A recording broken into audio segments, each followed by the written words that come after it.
ዘዊጁና እያለ ነው። ትውልዱ የይድረሱልኝ ጥሪ እየተጣራ ነው። ዳሩን እያለ ነው። መልካም ጥሪ፣ መልካም ዜና፣ መልካም ንያ፣ መልካም ሐሳብ ነው። ግን እንዴት ቀለል እናርገው፣ እንዴት በመልካም መልኩ ይህን በር እንክፈተው የሚለውን መነጋገር ይፈልጋል። ስለ ትልቅ ኢሹን ያነሳ ነው። በምን መልኩ ቀሎን ነው ዘዊጁናን ቀለል የምናረገው የሚለውን የፊታችን ቅዳሜ ከምሽቱ 3 ሰዓት በእኔ ቤት ወይም በቲክቶኬ ተገናኝተን በደንብ እንወያይበታለን። ይድረስ ዘዊጁና ለተበላችሁ ወላጆቻችን፣ ቤተሰቦቻችን ሁሉ የሚደርስ ነው። ተወያይተንበት ኢንሻአላህ መስመር ውስጥ እንገባለን። ቅዳሜ 3 ሰዓት ምሽት ላይ እንገናኝ። ወጀዛኩሙላህ ኸይራ። በዘራችን እንዳናገባ ጊዜያችን ያሳለፈን ሽማግሌ ሲመጣልን ዘራችን አይደለም ላልን ቤተሰቦች፣ አባቶች ሁላችንም አላህ ይናገረናል።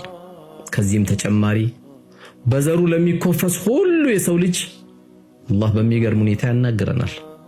እናንተ የሰው ልጆች ሆይ እኛ ከወንድና ከሴት ፈጠርናችሁ፣ በጎሳና በዘርም ለያየናችሁ። ይህን ያደረግንበት ግን እንድትዋወቁ ነው ይላል አላህ። መታወቂያችን ከናንተ መካከል ግን በላጫችሁ አላህን የፈራ ብቻ ነው ይለናል አላህ Subhanahu Wa Ta'ala።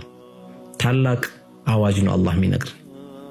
ነብዩም ሰለላሁ ዐለይሂ ወሰለም እንዲህ ይሉናል፣ በዘሩ የሚኮፈስ ከኛ ዘር ውጪ የለም የሚል የሰው ዘርም የሚንቅ ከኛ አይደለም አሉ።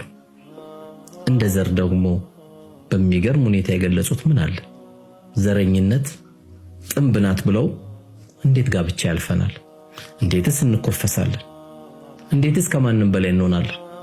ዘራችን የጀነት መግቢያችን አይደለም፣ ዘራችን መተዋወቂያችን እንጂ። ወጀዛኩሙላህ ኸይር።